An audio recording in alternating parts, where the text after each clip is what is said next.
A couple other names you may or may not know: Kevin J. O'Connor and Daniel von Bergen. Mm-hmm. So, interesting cast there. Justin, you have anything to add thus far? Nope.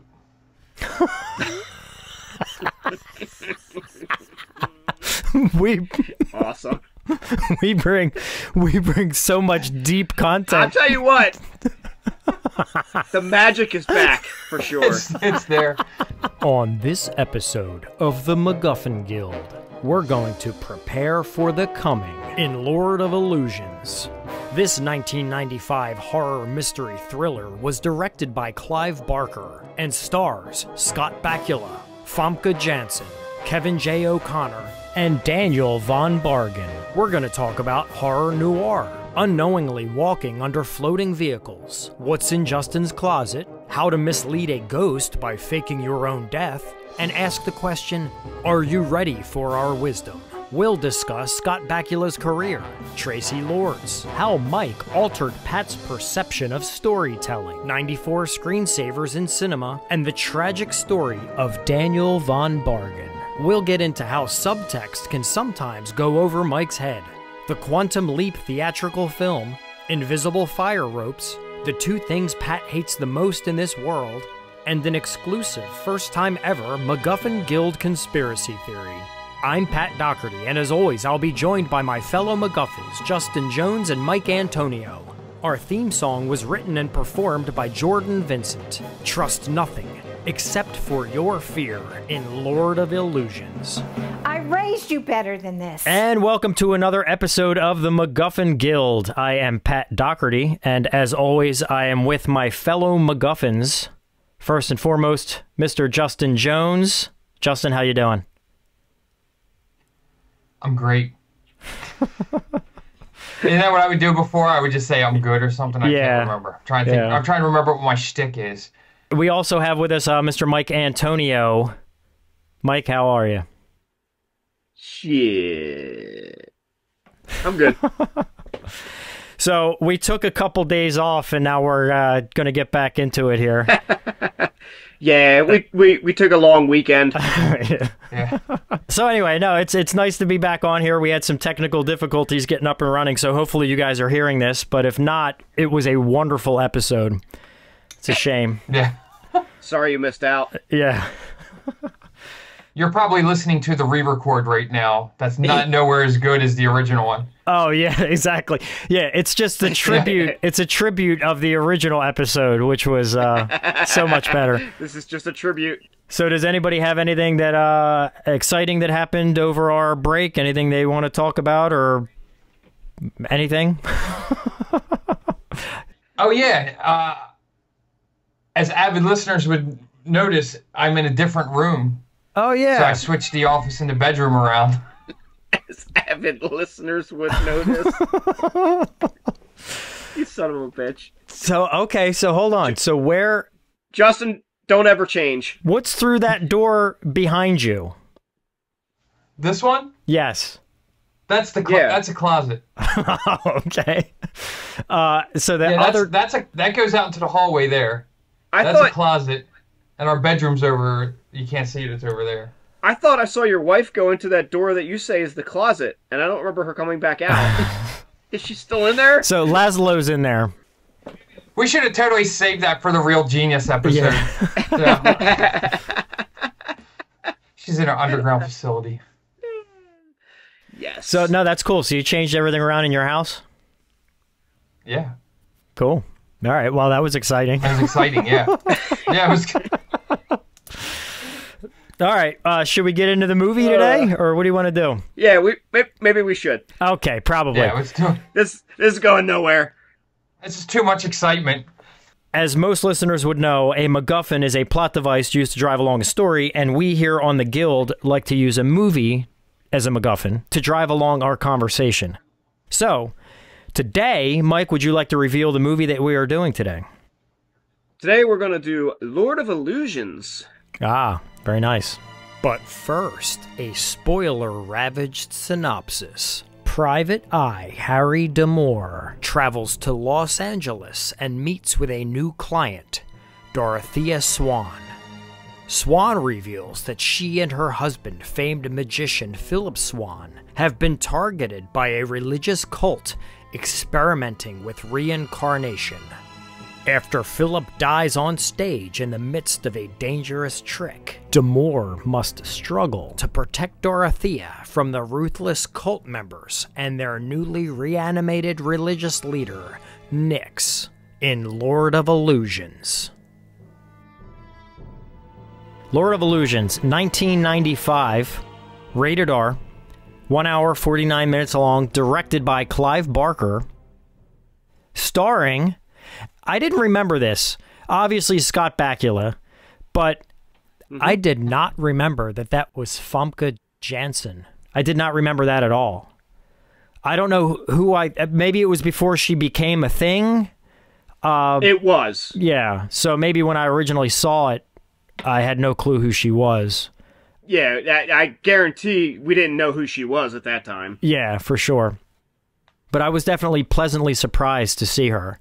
A couple other names you may or may not know. Kevin J. O'Connor and Daniel von Bergen. So, interesting cast there. Justin, you have anything to add thus far? Nope.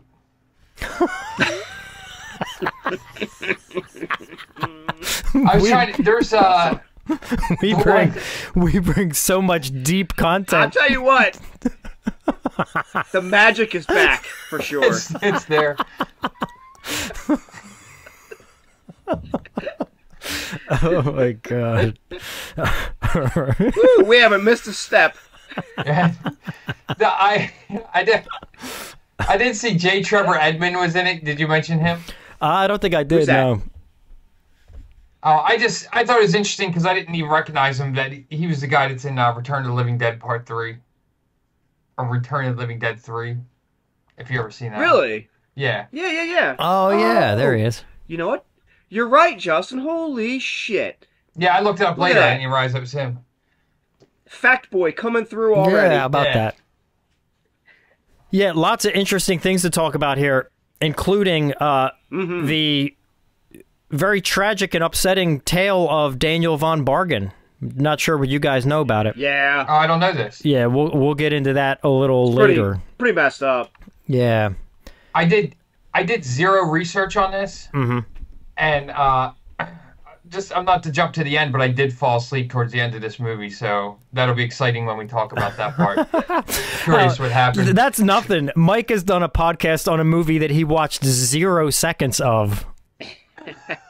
So this is also nothing new for the MacGuffin Guild. Full disclosure, that applies to every episode. I've never watched a single one of the films we've reviewed. Yeah. Just reads a synopsis. He's that blind critic. So we can bounce on over to Rotten Tomatoes. Let's check that out. Do you guys want to guess what Lord of Illusions got on the Tomato Meter critic scores based on 26 reviews? Justin, you want to go first? 6.9. No, they do 0 to 100%. Oh. No, I stick with 6.9. Oh. No. I'll just move the decimal point. So 69%? Yeah. Okay. Mike? Yeah. Critics, by your reaction, I'm guessing I'm wrong. I'm going to say 37. No. 58%. Really? So slightly better than... I'm kind of surprised 57. It's teetering at the 60% mark. I feel like it would be closer to like the 38 to 40 range, but... Yeah, so anyway, 58%. Audience score, what do you guys think? Justin? 71. Well, hold on, time out. If we don't gain new are we fans... keeping you awake? If we don't gain new fans in this episode, man, I don't know what's wrong with people. Yeah. Sorry for the delay, I was yawning. This is compelling stuff, man. We're on fire. All right, so yeah, we're just starting to get our feet back under us. Yeah, after we reveal the Rotten Tomatoes scores, we're gonna rank it ourselves, and then we're gonna shut it down. And then shut it down, yeah. All right, Justin, what did you say? 71. 71? Okay. I'm going to say 64. No. Close. 53%, so a little lower. Wow. Which is kind of surprising. Yeah. I thought this would be more of an audience one. I thought it would have edged out the critical perception. Yeah. Slightly. All right, let's dig into some reviews here. So we'll start. Should we do positive or negative? Positive. So here we go. We got Jeff Beck from Examiner.com. Sadly, with Lord of Illusions, Clive Barker stumbles into the same pitfalls he did when he made Nightbreed just 5 years earlier. It's dull, unengaging, and features a plot that is stretched out far past its breaking point. Justin, that's right. You said positive, didn't you? I think I started with negative. So we're going with negative. I was like, Dan. Okay. I was waiting for it to turn. I was waiting for a but. But this is fabulous. Yeah, aside from that. Aside from that. Oh, my God. Does anybody know who Douglas Sirk is? Douglas Sirk? S-I-R-K? What do you call it? Roll? No, I'm just I wondering. like how you asked if we know who Douglas Sirk is, but you didn't ask if we knew who Jeff Beck was. Isn't that who did the first one? Jeff Beck? Like the guitar player, Jeff Beck?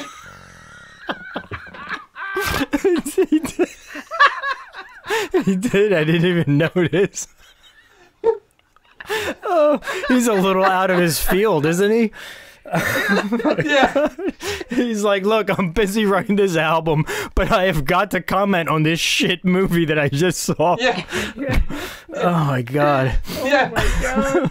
Holy shit. All right, so anyway, the reason I ask about Douglas Sirk is because Walter Chaw of Film Freak Central says Clive Barker is the Douglas Sirk of splatter.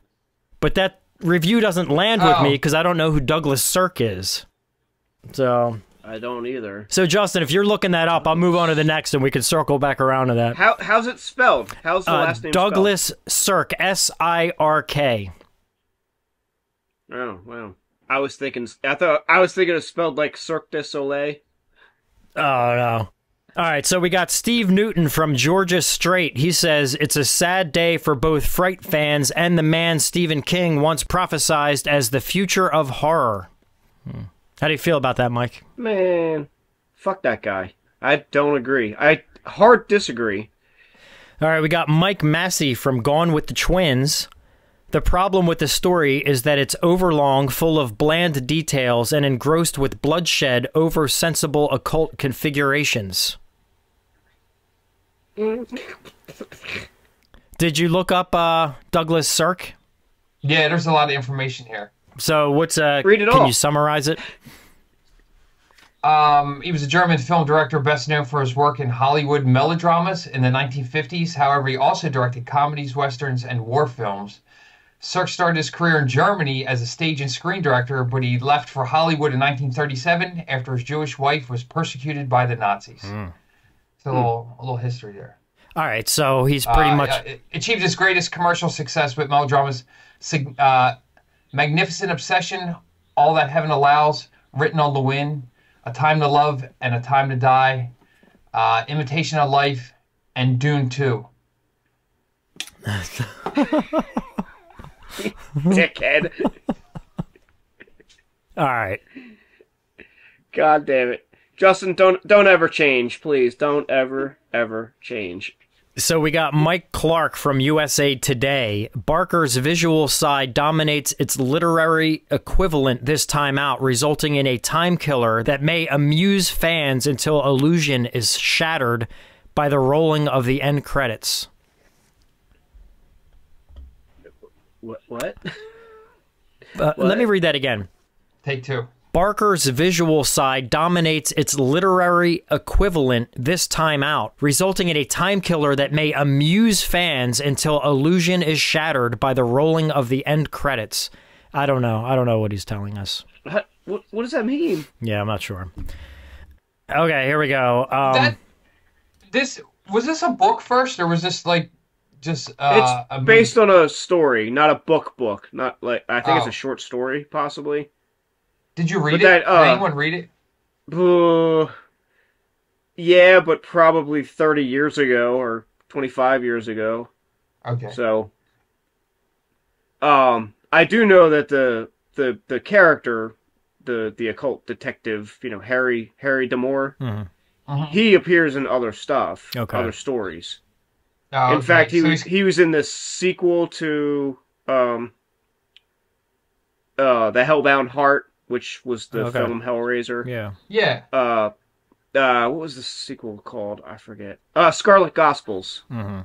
Harry Damore basically faces off with Pinhead. No shit, really? Oh, okay. Yeah, that's cool. It's not a good book.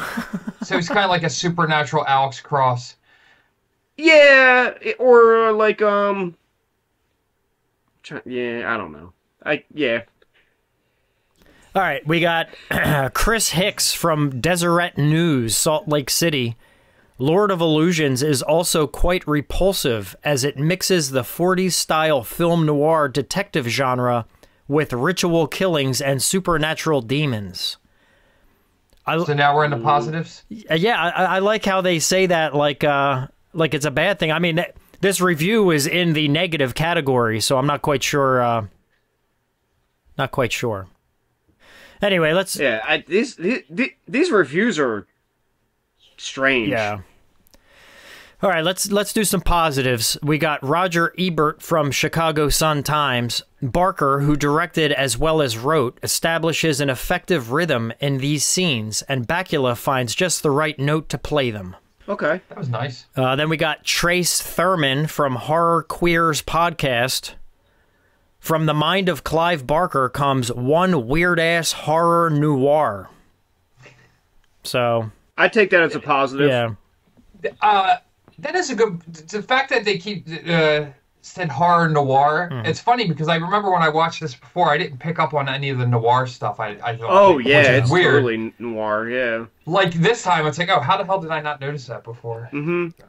So Brent McKnight from The Last Thing I See, he says, awesomely 90s day glow noir, Lord of Illusions has everything you want.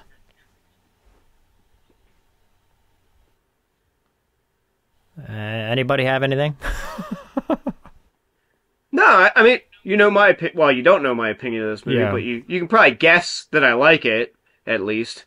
We got Luke Y. Thompson from New Times says, better than people give it credit for, especially if the viewer fully appreciates the gay subtext.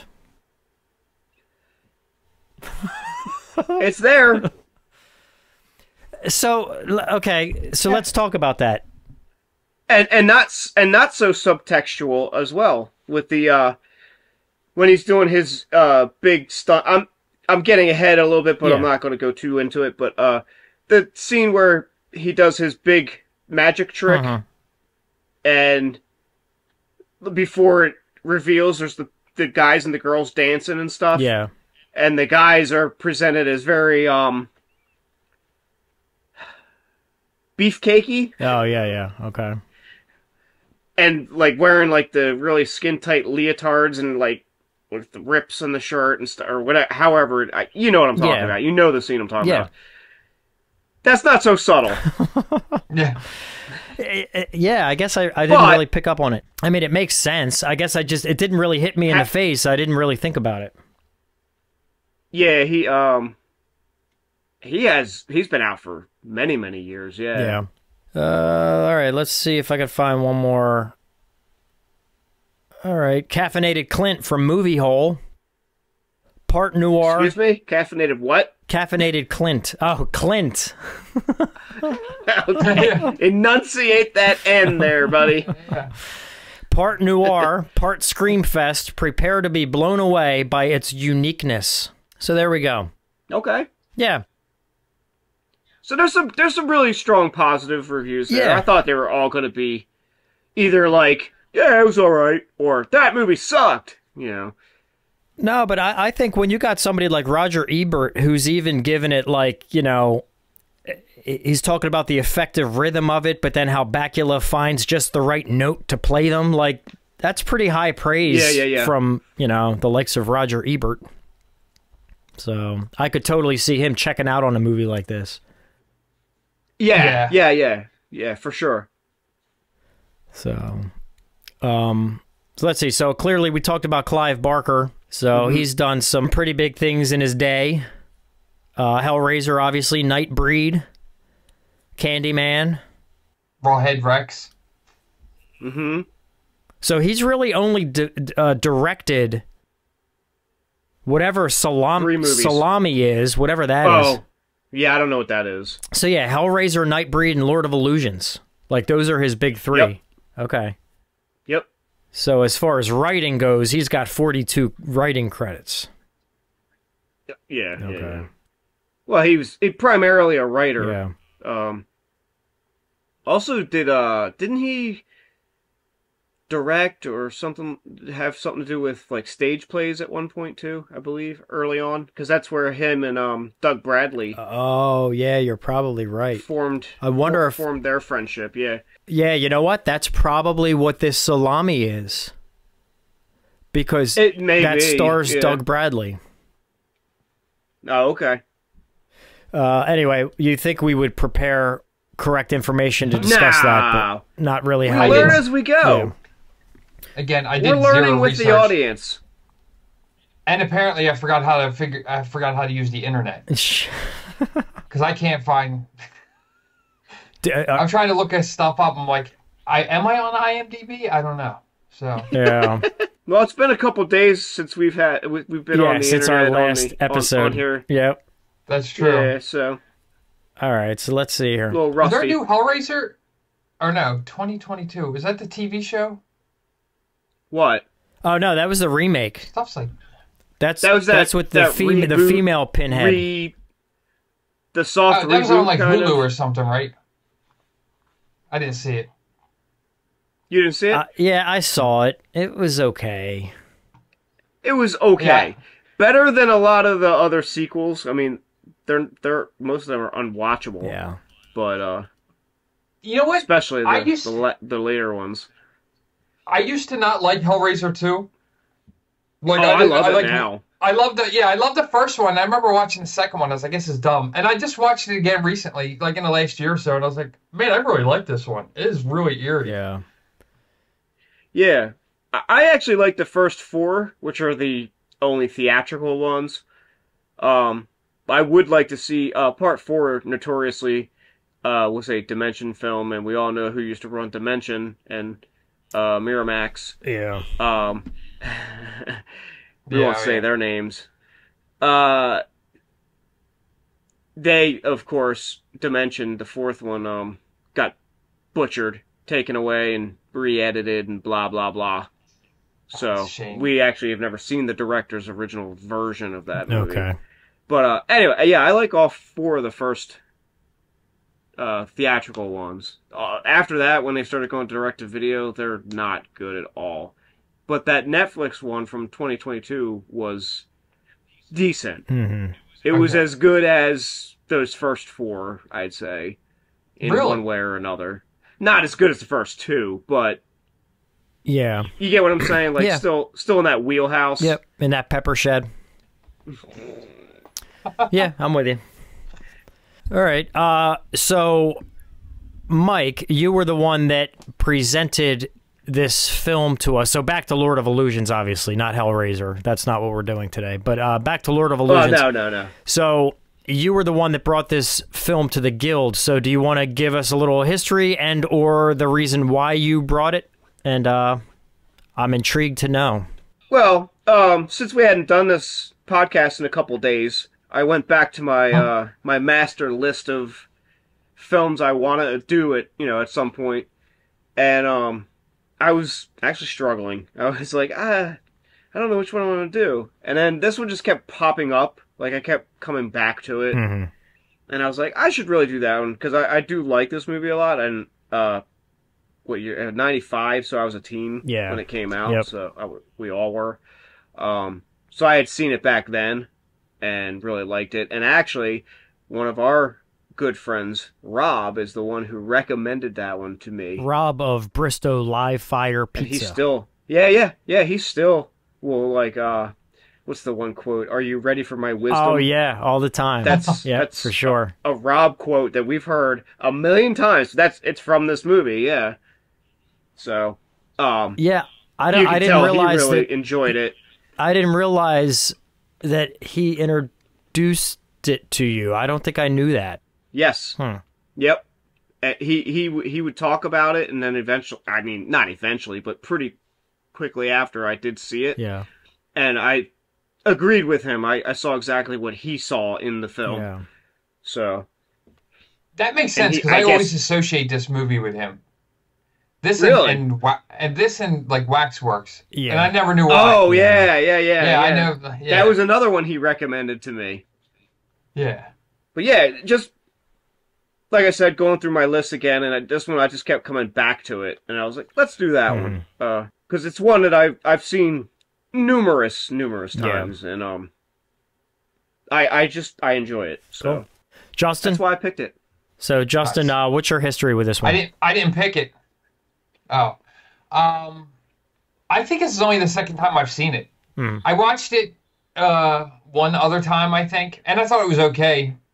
I guess not enough to watch it again. I did know that I wanted to watch it again. I think Sarah said the same thing. So it was cool watching it again. And yeah, that's it. I don't really even remember where I was when I watched it or anything. I just remember watching it. All right. Well, to speak to that real quick, the only thing I remember is I rented it from the cool ass video store I used to go to. I miss that place. Yeah. For you younger listeners, cool. You know, you'll never get to experience that. Sorry. Yeah. So I can say this, Mike, I wonder if I was with you when you rented it for the first time, because I saw it at your house for the first time when it was rented. Maybe. Now, you may be right about that. Now, maybe you had watched it prior to me coming over that weekend or whatever, but I definitely, the first time I saw it, it was in your parents' living room where you used to live.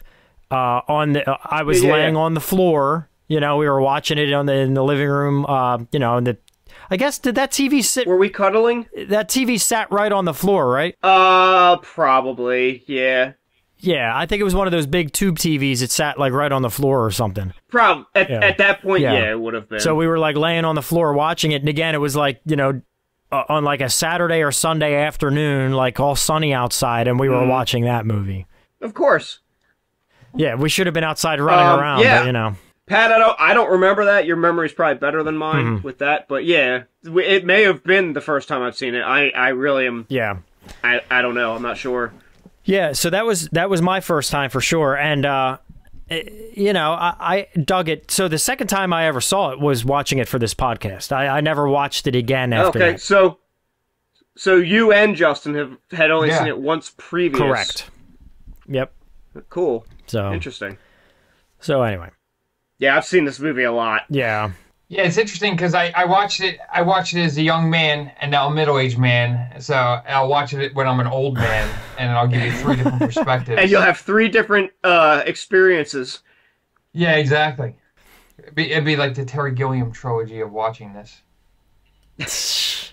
So let's talk a little bit about the cast here. So obviously, first and foremost, we have Scott Bakula, who goes way back for fellas our age. Looks like he started acting back in 1978 was his first role on our own in an episode. I don't know anything about it. I don't know. So he started getting into things that we'd be more familiar with a Matlock. He did a couple episodes. Designing Women, he did a handful of episodes. Necessary Roughness, 1991. Oh, yeah. That's that old football movie. Oh, okay. Did you just skip right over Quantum Leap?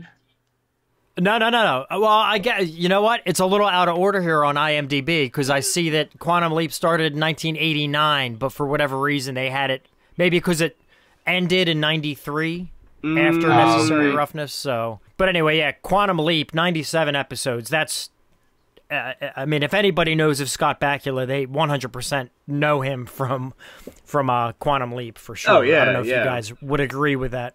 No, yeah, absolutely. He was on an episode of It's Always Sunny in Philadelphia Was he? as himself. Oh, was it? That's awesome.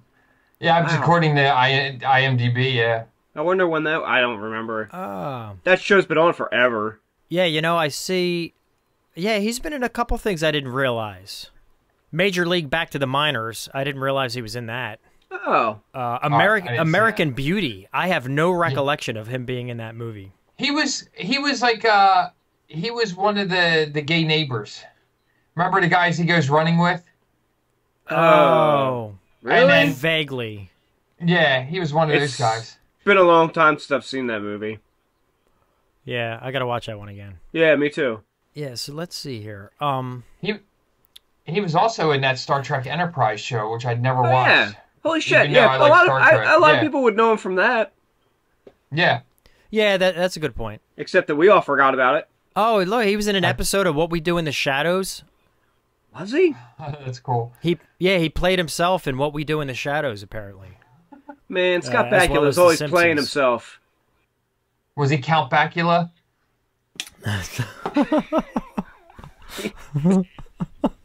You know, that's a valid point. It looks like he's reached that point in his career, much like Adam West did this. Just guest stars Yeah. as himself.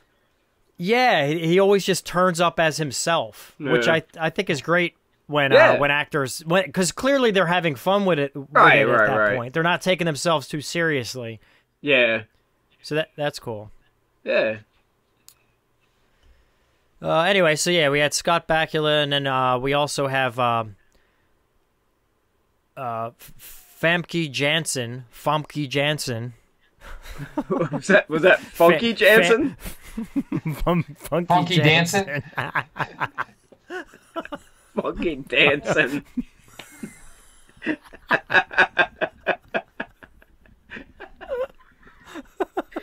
Please, can we refer to her as Funky Dancing from now on? That's so awful. We're gonna be making fun of her name. Oh my god. I think it's less about making fun of her name and more about making fun about how we can't pronounce We can't pronounce anyone's name shit. ever. Funky dancing. Wait, are you saying dancing as in the like the art of dancing, or are you saying Yeah. like Ted Danson? No, I meant like the art of dancing. But yeah, I guess Okay. Funky dancing. yeah, funky dancing. Yeah, I didn't know it was funky dancing like Ted Danson. Oh, Yeah. God. Holy hell. Anyway, Famke Janssen. I'll just call her Jean Grey. How about that? Okay. So clearly most people of our age range and even younger would know her as Jean Grey from the 2000 X-Men franchise and so on and so forth. Right. Anyway, Yeah, what yeah. else has she done? Where's she at here? A lot. Yeah, let me bring her up here. Another one of my favorites that she's in early on was Deep Rising. Oh, yeah. Was wait, Deep Rising, which one was that? Treat Williams. Yeah, R.I.P. Kevin J. O'Connor's in that too. Yes, he is. Yeah. Oh, Treat Williams. Is Treat Williams dead? Yes. He got hit by a car, I believe. What? I think somebody hit him while he was walking or biking or something like that. Yeah, Justin, it has the dreaded was an American actor on man. Wikipedia. Yeah, 2023. A motorcycle crash. Somebody turned in front of him while he was on a motorcycle, and he hit him. Unable to avoid colliding with it. Was pronounced dead at the age of 71. The cause of death was severe trauma and blood loss as a result of the crash. Awful. That's terrible. But yeah, he's Sir Not in this movie. Sir Not appearing in this movie. How did we even get on him? I don't even know how we got to him. Because we were talking about Deep Rising, which Fancy Dancing or All right. Funky back to Dancing. Fancy Dancing. Funky dancing, I think it was. It was funky. Funky Dancing. All right, back to Famke Janssen. Famke Janssen. Rounders? Yeah. Oh, she was in an episode of Melrose Place, The Untouchables, one episode. House on Haunted Hill remake. Oh, so she did this. She did this, like, it must have been immediately before GoldenEye, which all of us would have potentially become familiar with her during the GoldenEye phase because of the game, the video game we all played. Yeah. Okay, okay.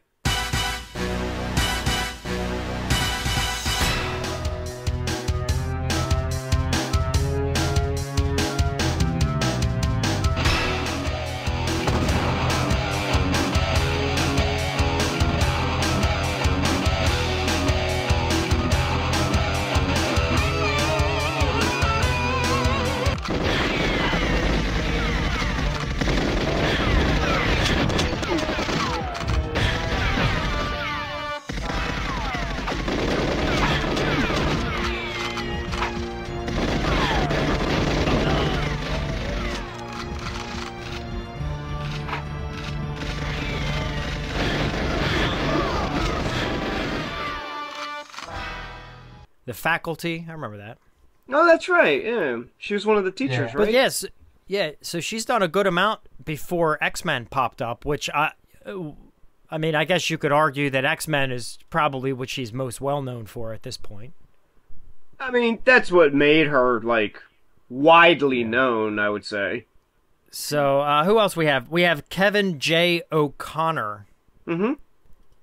And he's a guy that, even though you may not know his name, you'll probably recognize his face.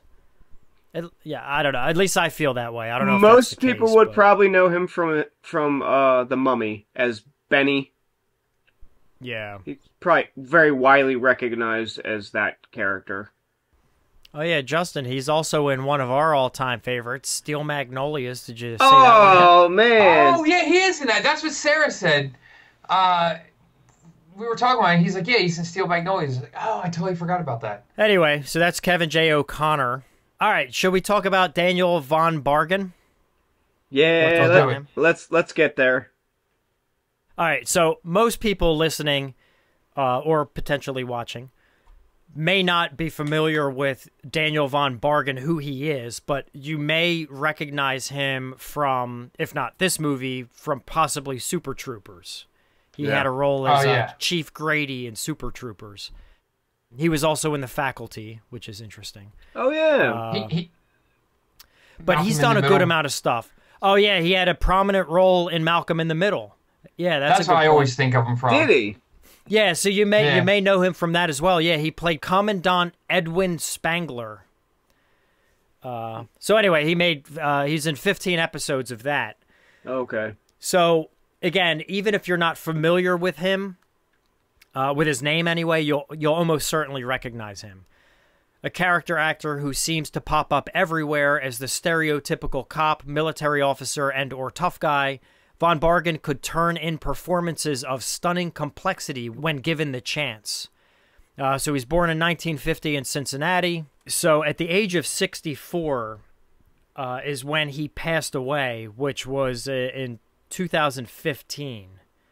I guess he had been dealing with diabetes. He was diabetic and had already dealt with some amputations and whatnot, lost some toes, and I guess was scheduled to be picked up by one of his sisters. I think he had two sisters, and they were going to drive him to the hospital later that day to get a procedure done to get either more toes or appendages removed. I think it was his foot, maybe. Yeah, may have been his foot. It's not 100% sure, but something like that. Yeah, so what ended up happening was prior to his sisters picking him up, he shot himself in the temple. However, he survived.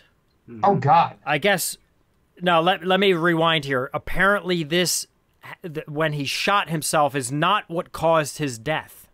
So even though he died in 2015, this situation happened in 2012. When he shot himself in the temple, it did not kill him. He ended up calling 911, and there are actually recordings, you can find them on YouTube, of that 911 call, of him speaking very clearly. He was very, aware of what was going on. The one thing that is tough to hear, obviously, it's all tough to hear, but the one thing that's particularly tough to hear is that the fact he keeps saying that he can't open his eyes and he can't see. Now, I don't know how much of that was because of damage from the trauma, or how much of it is from the blood, or how much of it is from just the impact of a gun going off that close to your head. But he kept referencing that he can't see anything. He can't open his eyes. Otherwise, he was very calm through all of it, explaining everything, explaining what he had. And the 911 call, which I listened to recently in preparation, it goes all the way up to the point when the police actually do show up in his apartment.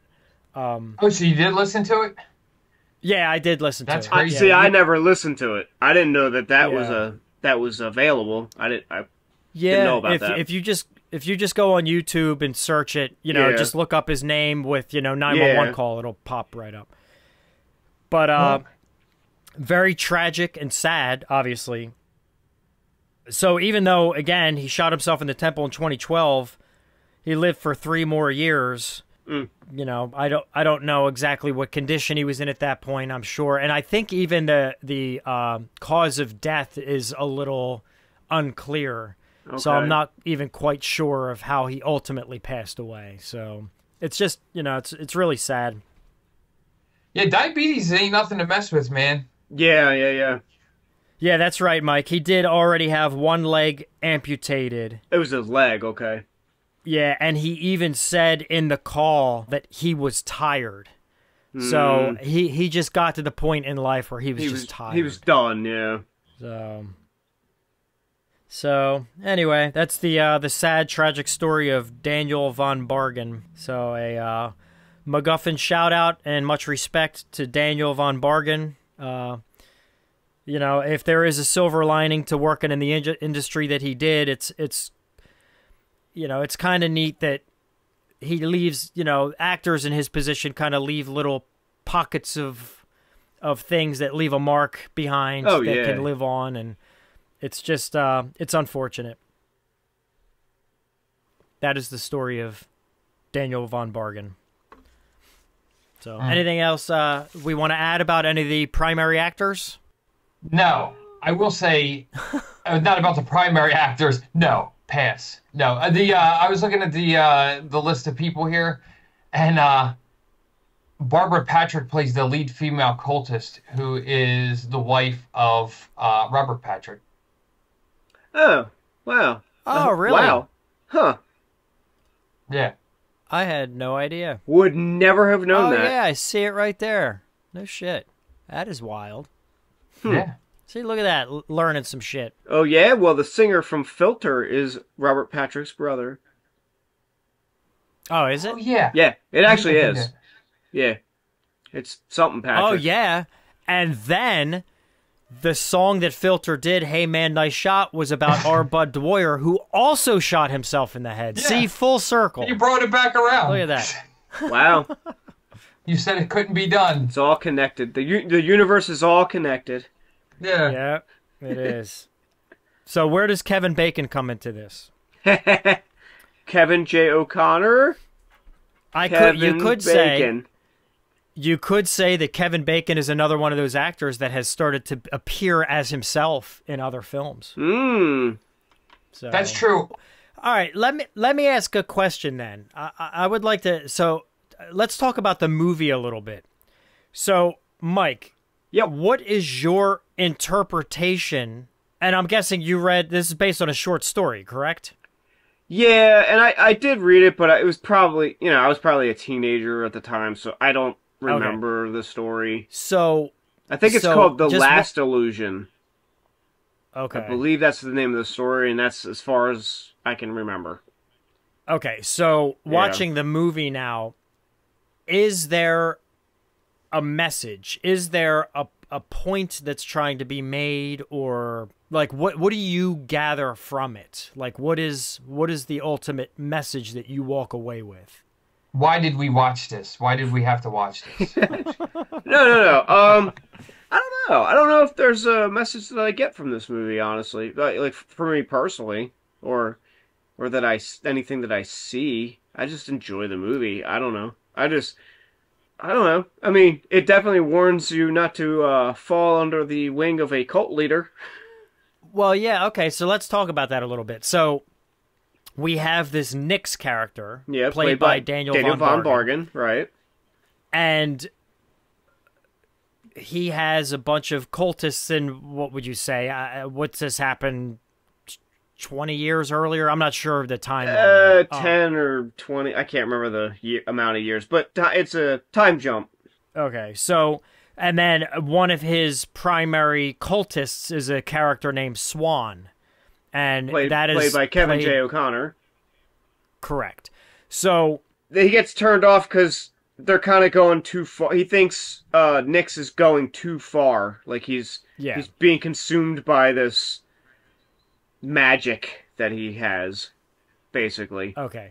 So this magic is real, though. Oh yeah. Like it's not an illusion. It's real.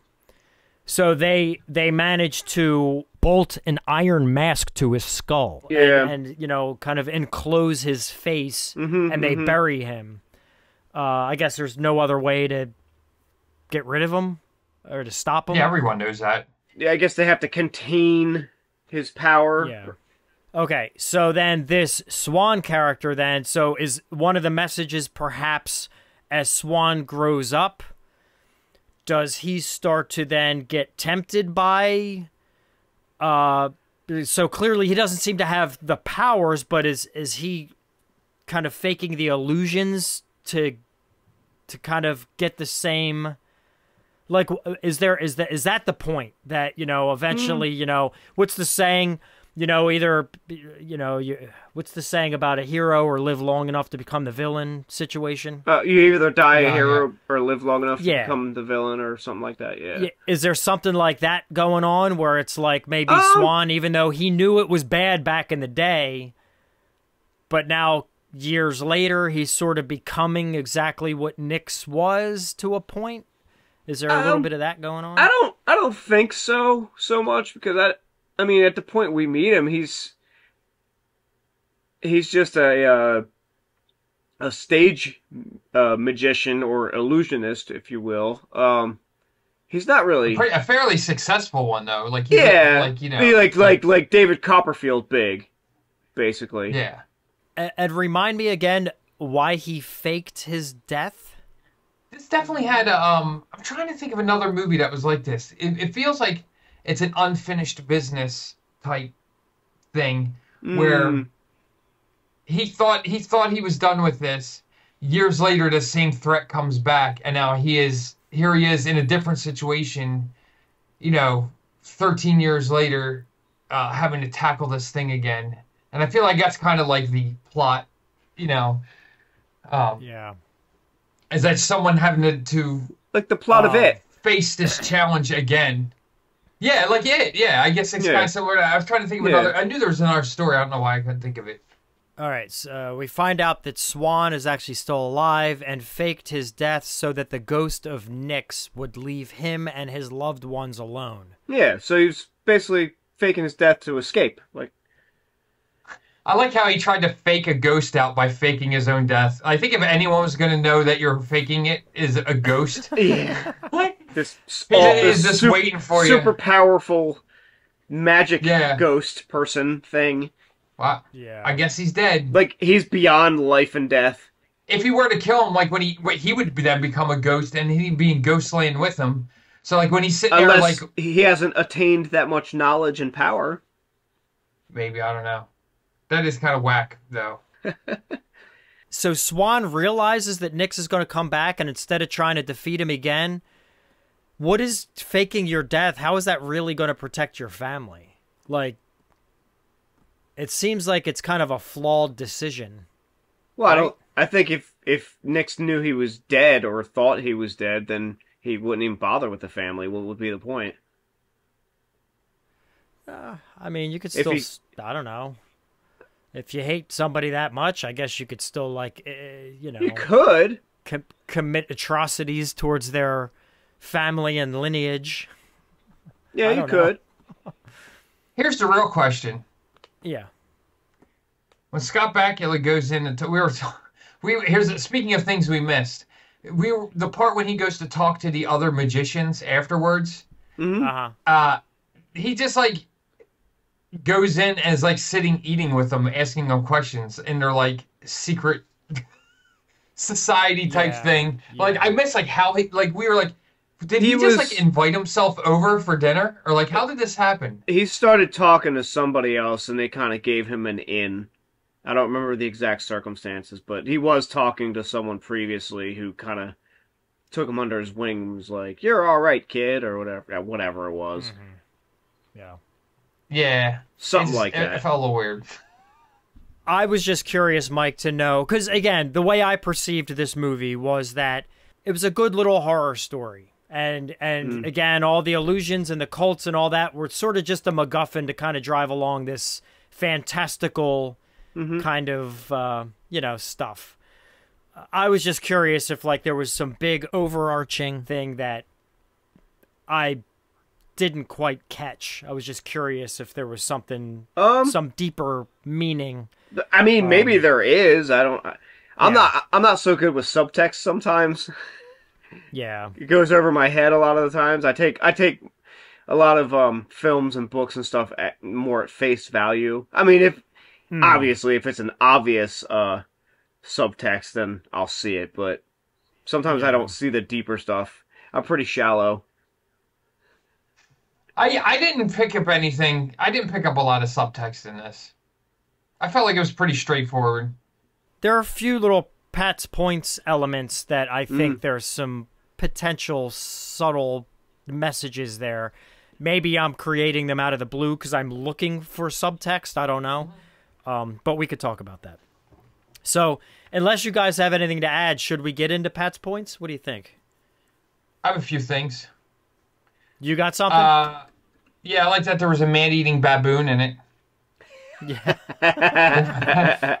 You don't see that all the time. That was pretty cool. Yeah, that's actually, I have that on here. It is a badass looking monkey. That thing looks vicious. Yeah, it looks but mean. probably wasn't at all. Mm-hmm. Here's something also Sarah pointed out, and we were talking about this. Around this time period in the 90s, it seemed like there was a, late 80s into the 90s or whatever, there was this like Lost Highway and Dust Devil was like two movies that we can kind of compare, where it's like out in the desert and there's weird shit going on, and the main dude's like kind of like some bland dude. So, yeah, it seemed like a reoccurring theme in a lot of these movies. Though I will say that Scott Bakula, I feel, is kind of, he's not like super exciting. He's bland's probably not the word. That's probably not a fair word, but Everyman.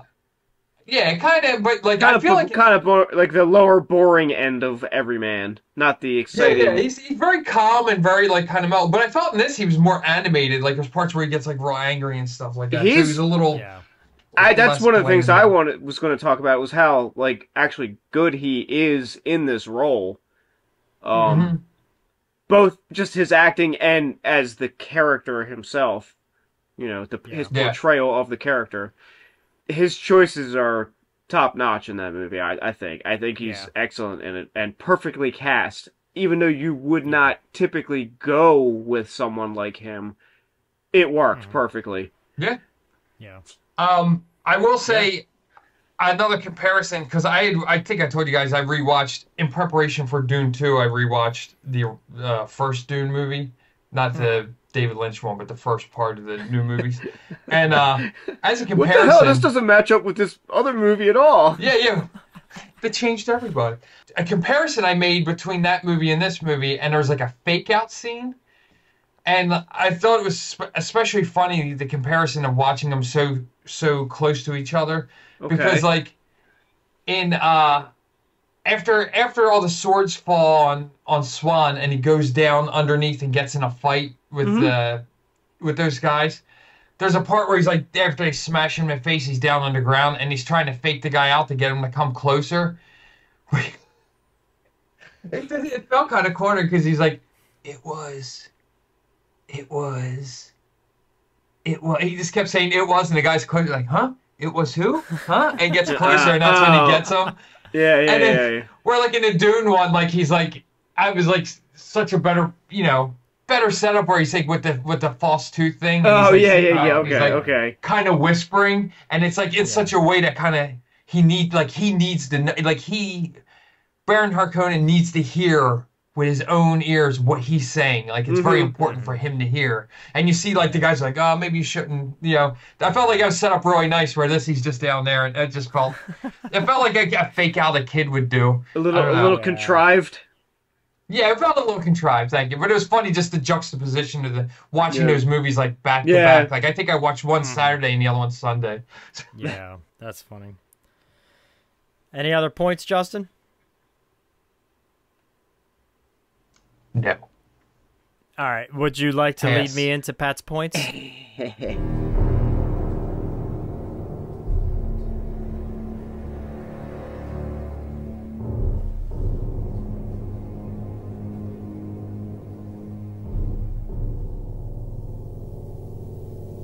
There's something terrible coming home soon. Passports. Thank you. Nice. All right. So we're just going to rattle through. I got 2 pages here. So first thing, opening credits. I thought the opening credits were kind of interesting. It's kind of beautifully shot. And if you guys remember, there's kind of a juxtaposition between trinkets and like organic life and plants, even though some of it was dead. To me, I looked at that as almost like magic and spirituality versus like illusions, like the artificial fake trinkets and the real world, like the real shit.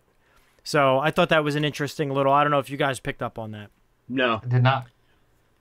But that makes sense. There's more subtext than I was getting credit for already. Yeah, exactly.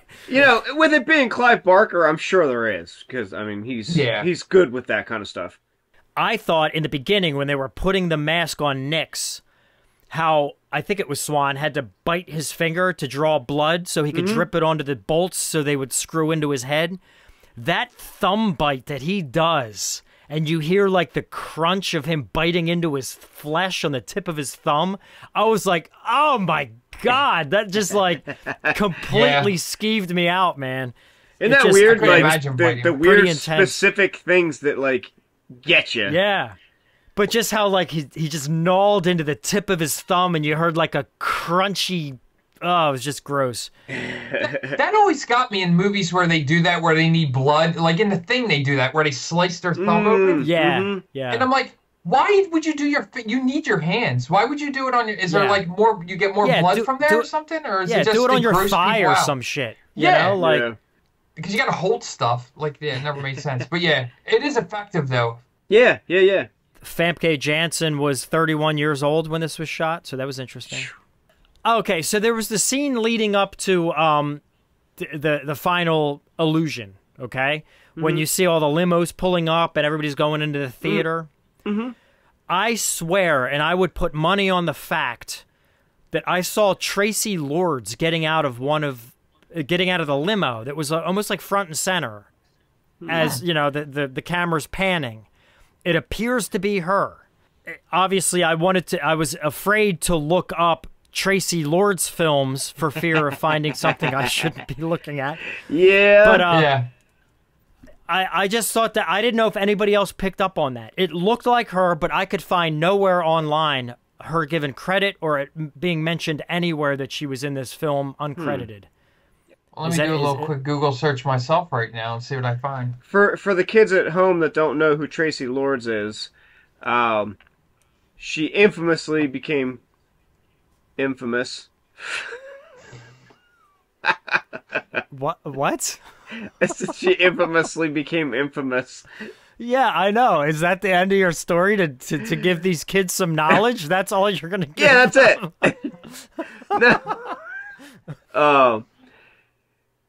She was doing porno films, and turns out she was underage when she was doing them. Lied about her age. Because she lied. With fake she was like 15, I believe. Don't look those up because you're getting in trouble, potentially. But then she started doing, like, legitimate acting roles. Kind of more like B-movie type stuff. But she would show up in higher profile stuff from once in a while. She was in the original Blade movie, briefly. Oh, yeah, she's at the beginning. And then, she was in the Stephen King TV movie, Tommyknockers. Yeah, I remember that. Oh, yeah. Yeah. Stuff like that. She would just, like, pop up and you'd be like, oh, okay, that's Traci Lords. I think she was in a Cronenberg movie. Was she in Rabid, maybe? The original? No, you're thinking of Marilyn Chambers, who was also is a that porn what I'm star. thinking of? Oh, yeah, because that was a long time ago. That's what that was like up, yeah. like 1980 or something. I love how Bakula, just as he like throughout especially the beginning of the film, he progressively becomes more and more beat up. Like every scene. Yeah. Did you pick up on that? It's like Yes. the first 3 like major scenes. It's like by the 3rd scene, he's just like disheveled, his shirt all ripped, all bloody. Yes. It's just hilarious. Oh yeah, I couldn't seem to shake the idea that he was simply just quantum leaped into these circumstances. Hey, you could take it as the Quantum Leap theatrical film. Directed by Clive Barker. Yeah, because he would just fill the role of whoever he end up in, right? So I mean, he just happened to end up in Harry, and the rest is history. I'm trying to remember when he's first introduced into the film. He's in his apartment or something. Yeah, he's just like waking up or something. And I think the previous case he worked on is like still like haunting him. It was like a possessed little boy or something. Yeah, correct. Yeah. He has like a flashback. Yeah. So, Mike, I told you how the first time I watched this, I was at your house. Right. And I even mentioned this. I don't know if you recall this, but when you recently got married and I gave a little speech, when we were all hanging out after the fact. Yeah. And I made the comment that a comment you made about this movie and a question that you had about this movie rewired me. I wasn't a reader like you were. I have not read a lot of novels in my life, okay? I'm more of a visual guy. I've watched far more movies than I've read novels. Because I didn't appreciate a good book and diving into a story and the nitty-gritty, and we talk about subtext and all that stuff. In the beginning, in my youth, as I'm watching movies, there'd be a lot of details that would just be flying over my head because I would just be kind of watching it for what it is, but not really like honing in on the nitty-gritty. But you made a comment back whenever we saw this, 16, 17 years old, 15, I don't even know. Yeah. There's the scene where they're making love, okay? And it's either during the scene, I don't know if it pops up during the actual lovemaking scene or after the scene when he's like running down the steps to figure out what's going on in the house. You see his back tattoo, okay? And it's I remember this now. It's this big tattoo that's like, it's pretty substantial. And it was clearly, again, I didn't realize it until you said something. You would think that the filmmaker put it there for a reason. Why is it there? Is it a breadcrumb for something else? Is it supposed to send a message? But as a kid, I remember you making a comment about that tattoo and me saying, oh shit, Mike's got a point. I didn't even think about that. Like, what does it mean? Like, it sort of changed the way I looked at the character, but more importantly, it changed the way that I look at details in films. Okay. And it also changed the way in how I present details, because even when I went on to make my little short films here and there and screenwriting and that kind of stuff, I would think more in that mindset, which is something that it was all sort of triggered by that comment back when we were 15, 16 years old. Why did he have this big, intricate tattoo on his back that they just glaze over? Okay. They show it, but they don't hint at what it means or what it represented. Okay. Other than it just being there and almost creating more questions, it doesn't bring you anywhere. It doesn't advance you anywhere. So that was your question. Why does he have that tattoo? What is that? That question, it altered the way that I kind of looked at films from that point forward. So, and storytelling in general. You're welcome. So thank you. Yeah. There we go. All right. Page 1 down. Page 2. So I would like, for the first time in history, I would like to put out into the world an exclusive MacGuffin conspiracy theory. Okay? Okay. I mean, in this day and age, it's all the rage. It's what everybody's doing. Everybody online with their YouTube channels and their podcasts. It's all about just conspiracy theories, okay? So, all you kids with your Dan Fogelberg. yeah, we're going to present to the world our first exclusive MacGuffin conspiracy theory.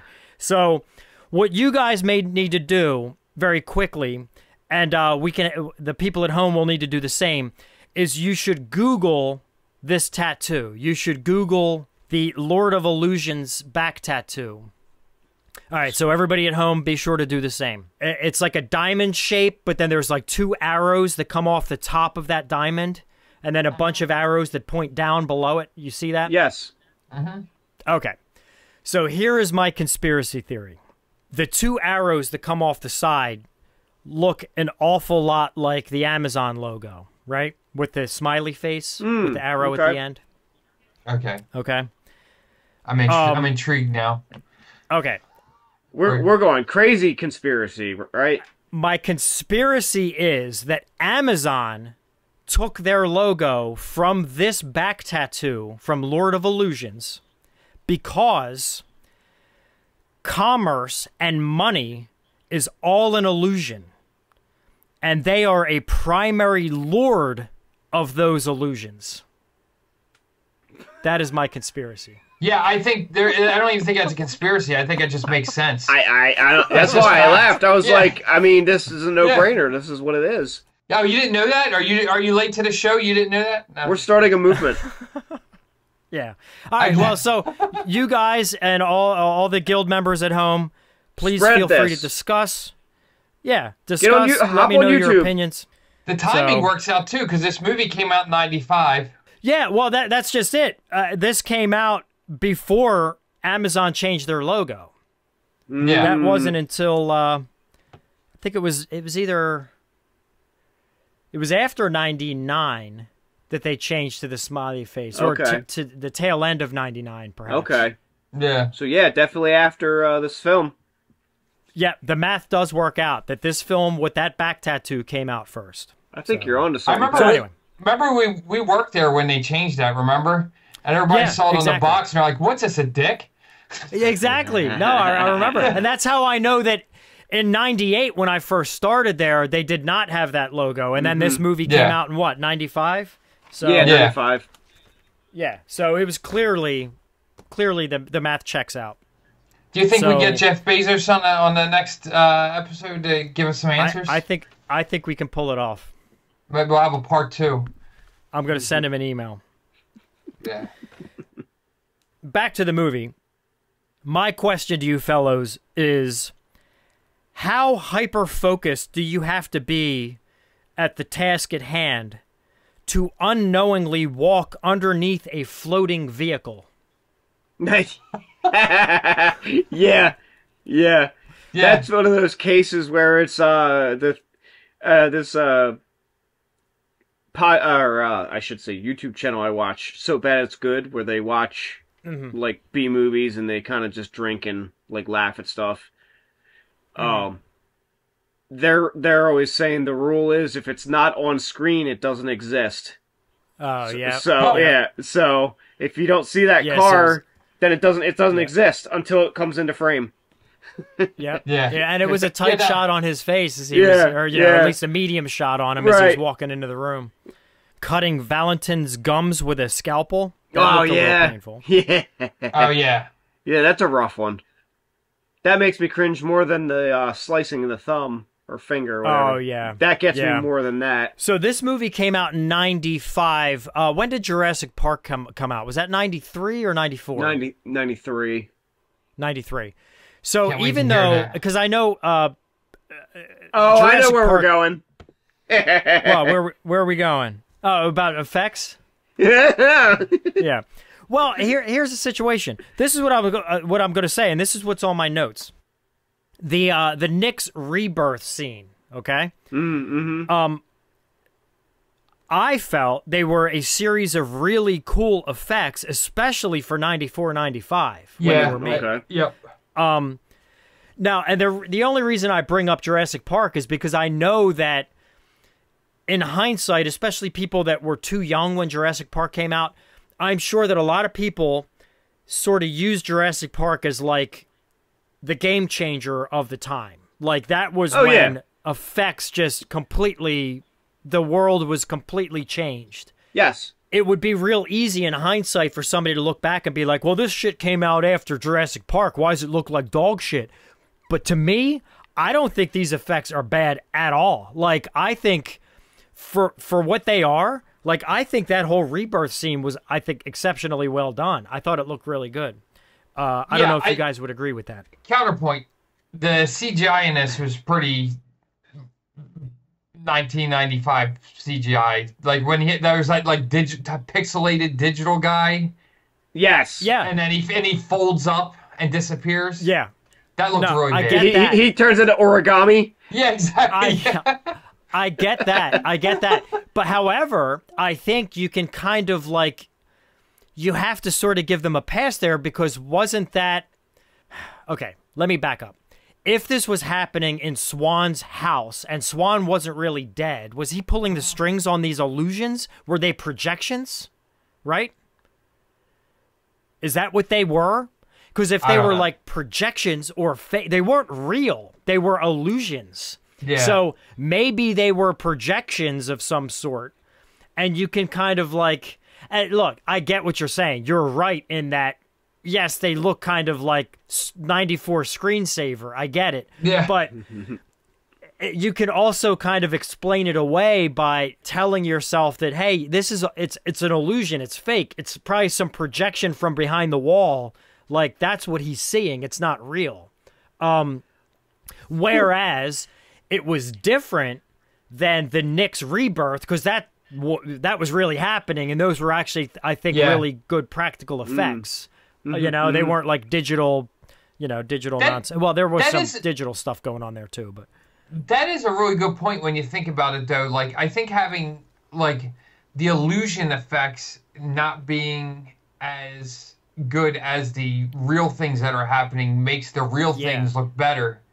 You know what I mean? Yeah. In comparison, it definitely puts them in two different worlds, so you know what's real and what's not real. That's a good point. And that's sort of the way I perceived it. So even as I was watching the movie a couple days ago, like I was forgiving of those because I'm like, they're clearly illusions. Like, they're not really in front of him right now. Like they're, so it's okay that they look like that. Now, if that was like, it ended up being like the real, like Nick's coming back and that's who was standing in front of him. Yeah, that would look like straight trash. And to be quite frank, the swan skeleton at the end was straight trash. But anyway. I will say, though, to be fair to the special effects artist, to be dealing with that technology back then, it was probably a real pain in the ass to even get that far with it. Oh, yeah, I'm sure. Yeah. Oh, which, by the way, I was able to tell how they did the fire. Do you remember the fire that would be just, like, rolling around on the floor? Or he'd have the, like, fireball in his hand. Yeah. I don't know if it was the fireball. There was another thing that was, like, flame on the floor. It's coming after. But it was moving. Yeah. Okay. Oh, okay. Did you pick up on how they did that? No. You could see, if you paid close attention, they must have doused a rope with flammable, gasoline or flammable fluid of some sort, and they were moving the rope in a manner that was making the flames sort of dance. Because the flames were kind of dancing in the same pattern, but you could almost see the rope. So and then they tried to green screen the rope out. Yeah. So watch it back next time and look for the invisible rope next time you watch it. I thought it was a little unfair. Now look, I know Nyx apparently is a complete and utter asshole. He's misled a lot of people in his cult. Douchebag, sure. But the least they could have done is given the man a pair of sunglasses before telling him to open his eyes. I mean, the dude has been fucking buried for how long now? And they're like, open your eyes. And he's like, ah! Yeah. Like clearly he's not prepared for that. That's true. I thought about that too. It was kind of a douchebaggy thing. Oh, yes, I did note on here, are you ready for my wisdom? You've already touched on it, but yeah, our good friend Rob. Yeah. Always quoting that. So hearing it again was like, oh, shit. So back to Nick's real quick. It was a little odd how his forehead butthole was prairie dogging.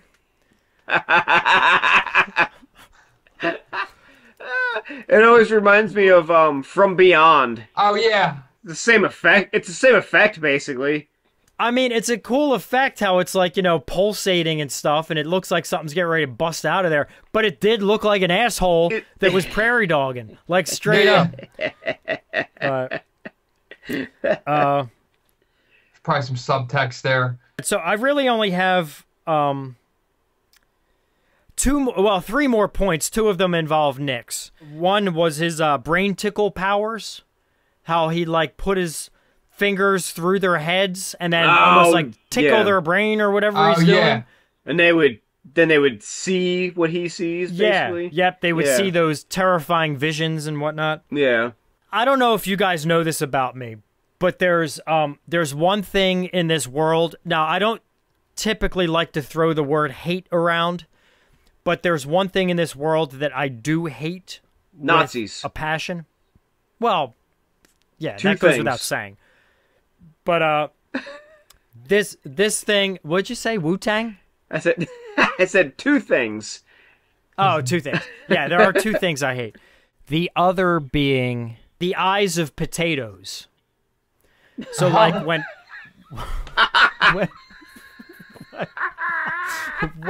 when potatoes start sprouting those eyes, you know what I'm talking about?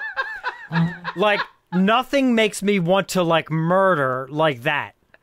Yeah. All right? So, when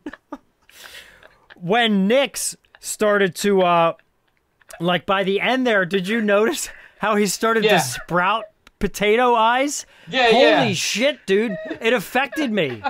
Like, that shit affected me. And I guess that was by design. Triggered. Maybe they knew that they would... Yeah, it would trigger something. Like, I do want to look up... There's two things in this world that I hate. Nazis and sprouting potatoes.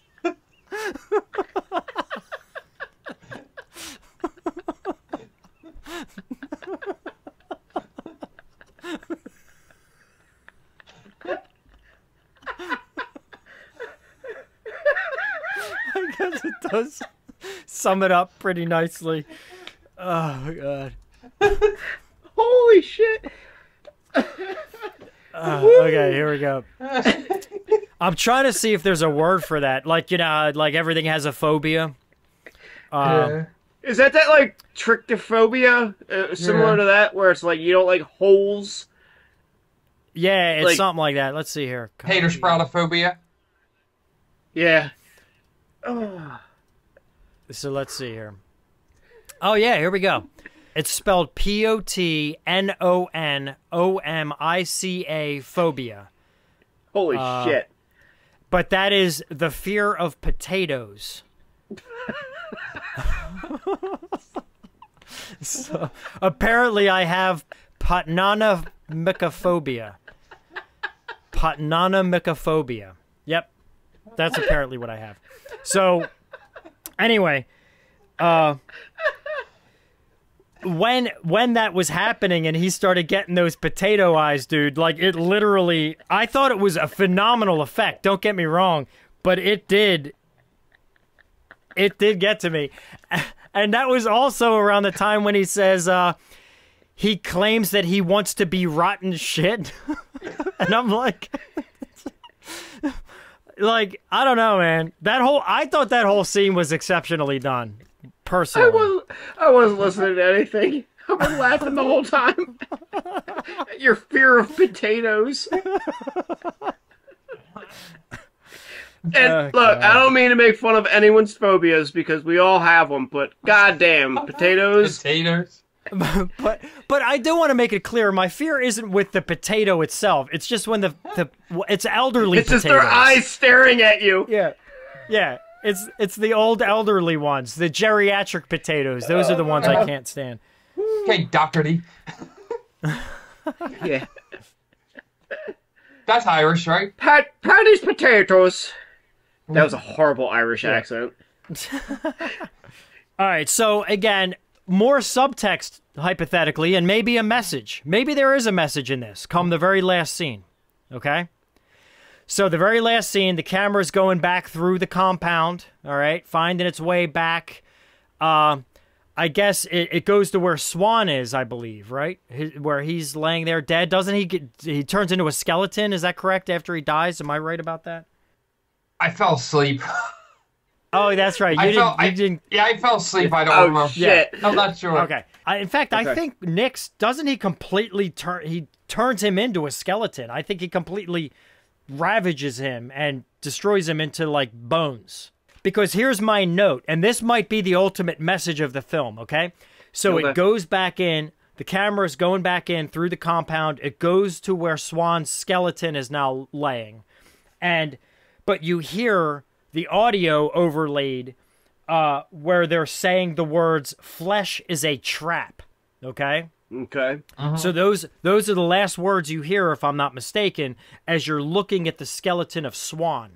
Okay. So my thoughts then, are they hinting at the fact that potentially now that flesh is off of Swan, the true evil in him that had sort of been building up in the days post-Nix, is that evil now unleashed onto the world because the flesh was trapping that evil in, and now the evil is gone. And again, that sort of ties in with the death is an illusion. Maybe his death is very much an illusion, and now were they leaning towards, were they kind of hinting at a sequel? Is that potentially where they were going, where the Swan character would pick up the torch? I would take it the opposite way around, where I feel like all the evils and everything is part of the flesh, and that your soul is imprisoned by the flesh. And so with him being disintegrated and he's now free, that's the way I would interpret it. No, that's good. If I were awake to watch it, then that's probably what I would have said. I do remember bits and pieces of it. Yeah. I think he just got turned into a skeleton, and that's it. And that's it. No, I don't know. No, no. I think both of you have valid points on that. Like, it could go that maybe that's up to interpretation. Was he good or evil deep down? Yeah. I will say one thing that Sarah pointed out, because I do remember this part, which I thought was pretty hilarious after she pointed it out. When they were, like, fighting him, and then Harry says to Swan, he's like, "Hey, can you lift me up?" And like it was going to be this big, like, maneuver. And, like, she pointed out, she's like, what the hell was the point of that? He lifted him up, like, a foot off the ground. And he just, like, came right directdirectly at him anyway, and then grabbed his sprouts on his eyes. Like, he could have just ran over and did that. I know. Yeah. Like, it was like, because she thought it was going to be built up to, like, him, like, Harry actually having the power or whatever, or something like that. She thought would have been cool, but no, it was just, like, him, or, like, fooling him and thinking or something. I forget what she said. But, yeah, he just, like, floated across and was like, "Nyeh." Was that her first time seeing it? I'm not sure. I can't remember. I think it might have been. Or she might have been the same boat I was, where, seen it so long ago, it might as well have been the first time. Yeah. What about you, Pat? Did Amanda watch it with you, or no? You watched it solo. Myself. Yeah. So that's all my points. So unless you guys have anything to add, no, I think. Should we get to the ratings? I think we can. Yeah. Okay. All right, Mike. I'll let you decide. In what order we want to do this, since this was your selection. Well, I'll go last. Okay. What do you think, Justin? You want to go first? 6.9. Okay. Just like the critics. Yeah. People are going to think I, like, literally cut that. I spliced that from earlier in the episode and placed it in. Just put it in. 6.9. All right. So you got a 6.9. I liked it. It's not perfect. Yes. One thing I like about it, it teleported me back to the 90s, like watching it. Yeah. Which, I hate to be that old guy, like, living in the past, but, like, I don't know. Being a teenager was cool in the 90s, I thought. Like, I don't know. It was a good time in my life, and it just kind of reminded me of a lot of good things. I mean, it might have been shitty, too. I don't know. You just always look back at rose-colored glasses, but yeah, it just felt like, even because like the other movies we mentioned, like Dust Devils, I like that movie a lot, and it's kind of reminded me of that, and I don't know. It's like that open desert kind of area feel, and I don't know. It's cool. I liked it. And I think there is, despite saying there's not a lot of subtext and it's a straightforward kind of thing, I think there's probably, as discussed, probably more going on than I gave it credit for. So, I'm sure there is. Yeah. Like, you brought up a lot of stuff I was thinking about, like the effects, the polarizing feeling, how I felt about the effects. Yeah, 6.9. All right. Well, 6.9. All right, I will go next. Let me just get this here. I'm trying to add up. So, I think I'm right in that ballpark with Justin. I think because, one, clearly there's a very there's a history here for me. It was an impactful movie when we first saw it. I have a crystal clear memory of watching it at your parents' house back when we were young. And, you know, some summer or some weekend, or so, I guess it was probably during the summer, because I remember it being nice outside. Yeah. And like I explained about the back tattoo, that's something I've clearly never forgotten.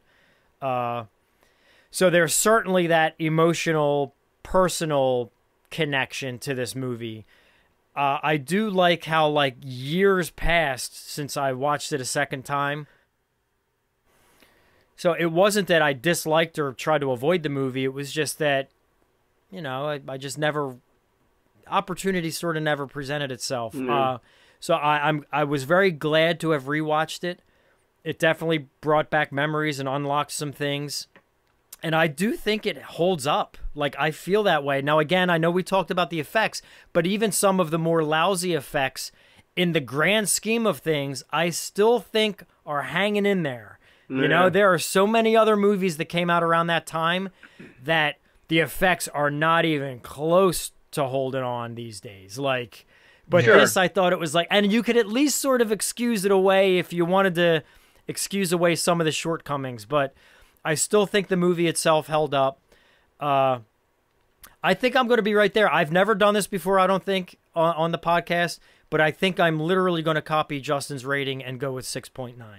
Because I think, in my eyes, it's not quite a 7, but it's higher in the 6 scale somewhere, and that just seems like an appropriate number.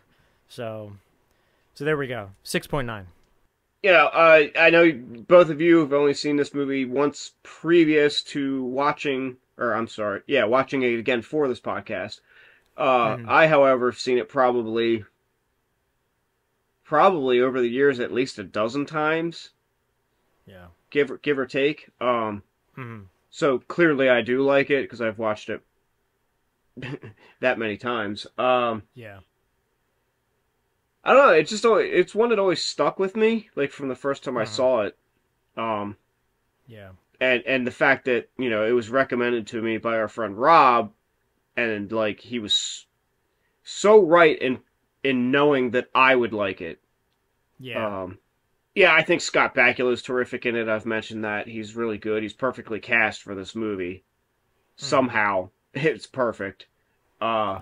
Like Justin said, it's like it just takes you back to the 90s. I don't know if you guys notice, you at home and you guys recording this with me, a lot of the movies I pick, not all, but a lot, are from the 90s. I did notice that. That's when I was watching a lot of movies. Like, I just go to the video store. Ooh, what new horror movie is there? What new sci-fi movie is there? So, yeah, you know, that's right in my wheelhouse, or my pepper shed. Never gets old. I'm getting old waiting for this rating. But yeah, so I'm going to rate it higher than you guys. It's not one of my all-time like favorite movies ever. Not even close. but I'll give it a 7.6. Okay. So what's that take us to? 7.6 by 3. That gives us a 7.1. 7.1 final rating. That's pretty nice. Yeah, very respectable. Yeah, we're all pretty close.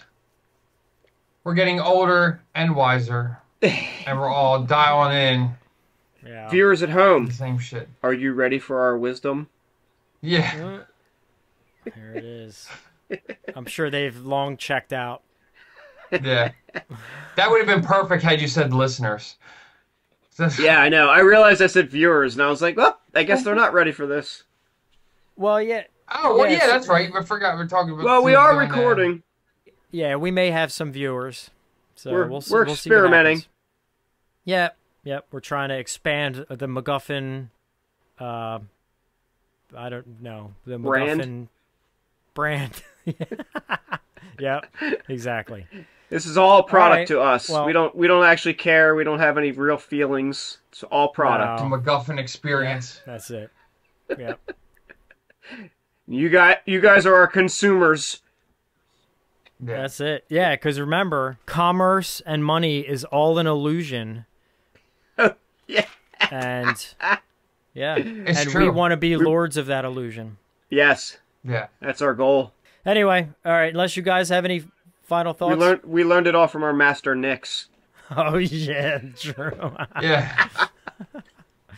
I did want to say, closing thought, I do remember watching it, and the first time I saw it, I was a little put off that the main villain just looks like some guy that just like got up and then walked out to check his mail. Like he's just dressed in like a t-shirt. He does look like that. Like Yeah. he needs some slippers. His hair's all a mess. Yeah.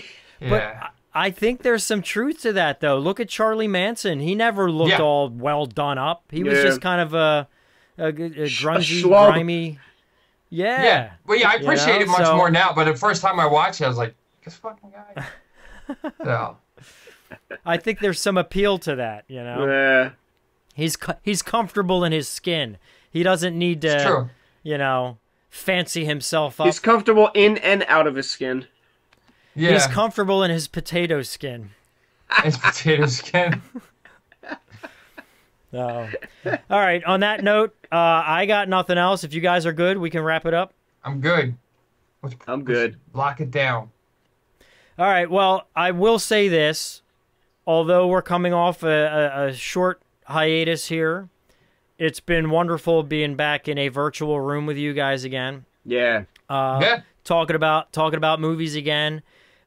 I want to keep this going. I think it's a good thing. I think we got a good thing going. I think we've accomplished so much already in the episodes that we've done already. Yeah. And hopefully some of the new guild members out there go back, listen to our archives. You know, we got, 30-some episodes out already? 39? I don't remember. Yeah, I think this would be 40, right? Yeah. So, yeah, we got a good amount of episodes out there. So lots of stuff to go back and binge. And we plan on, it might not be as regular this time around as in the past, but we want to be consistently popping up on your podcast apps or whatever you're using to listen to us or watch us on YouTube.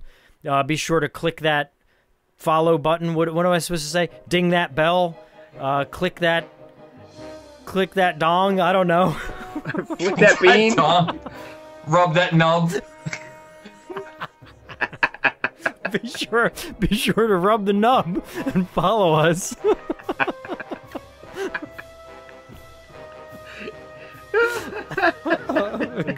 Yeah, I don't know. We're still getting comfortable with the new things we're trying to do here. Yeah. Are we even attempting to be comfortable at all? I'm hoping my sleep schedule will be back on track next time because I was a little Oh, it's all right. Suffering. Sleep is an illusion. sleep is an illusion. Yeah, the flesh is weak. All right. Oh Well, boy. again, I am Pat Doherty, and thank you again, Mike Antonio, Justin Jones. Always a pleasure. Thank you, everybody out there, for listening and hopefully watching now. And we look forward to continuing all of this, which is so much fun here on the MacGuffin Guild. So thank you all so much, and We'll see you soon. Yeah. You're welcome. Peace. See ya. I raised you better than this. There's two things in this world that I hate. Nazis and sprouting potatoes.